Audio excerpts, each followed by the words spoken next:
بسم اللہ الرحمن الرحیم۔ السلام علیکم ناظرین، آپ دیکھ رہے ہیں MR نیوز اور میں ہوں راشدہ حفیظ۔ سب سے پہلے news head lines.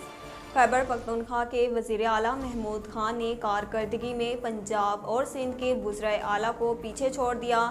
Gallup Pakistan نے 5000 سے زائد افراد کی رائے پر مبنی نیا سروے جاری کر دیا، جس کے مطابق محمود خان کی کارکردگی سے خیبر پختونخوا کے 53 شہری مطمئن تو 41% نے غیر مطمئن ہونے کا کہا۔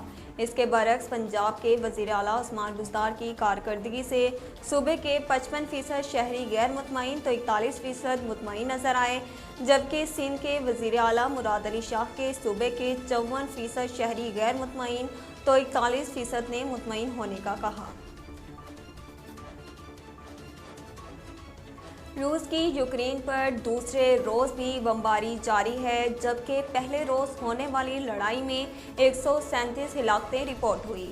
غیر ملکی خبر ایجنسی کے مطابق یوکرین کے دارالحکومت جمعہ کی صبح دھماکوں کی آواز سنی گئی۔ مشیر یوکرین حکومت نے بھی دوسرے روز روسی حملوں کی تصدیق کرتے ہوئے بتایا کہ دارالحکومت کیف میں کروز اور بیلسٹک میزائلوں سے حملے جاری ہیں۔ یوکرینی فوج کا کہنا ہے کہ روس نے دارالحکومت کیف کے رہائشی علاقے میں میزائل داغے، جبکہ یوکرین کے ایئر ڈیفنس نظام نے روسی فوج کے 2 مہلک حملوں کو تباہ کر دیا۔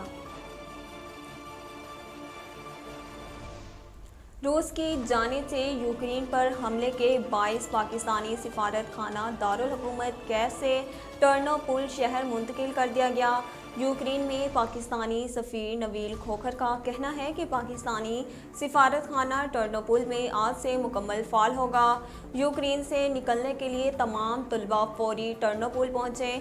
نویل کھوکھر نے مزید کہا کہ یوکرین میں خارکیو سے ٹرنوپول کے لیے ٹرین سروس موجود ہے۔ ٹرانسپورٹ نہ ملنے پر سفارت خانے کے تعلیمی مشیر کی خدمت حاصل کریں۔